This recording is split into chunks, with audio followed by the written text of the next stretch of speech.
Buenos dias. Today is first day of June, and this is like a Soviet-style monument in this Bosque, Chapultepec or something. I can't pronounce the last name.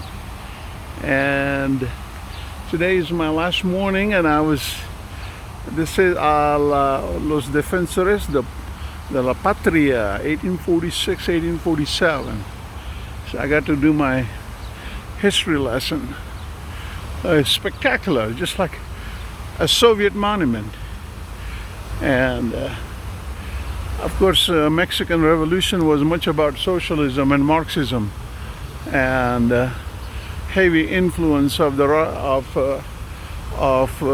communism, and especially the Russian Revolution, and as exemplified by Diego Rivera's monumental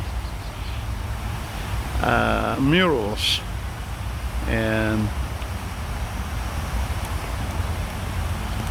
quite incredible, so Soviet. And it's a beautiful, beautiful park. I came here on a Sunday. There's a huge traffic behind, but once you enter the park, you hardly hear anything. So I'll let the camera do the talking.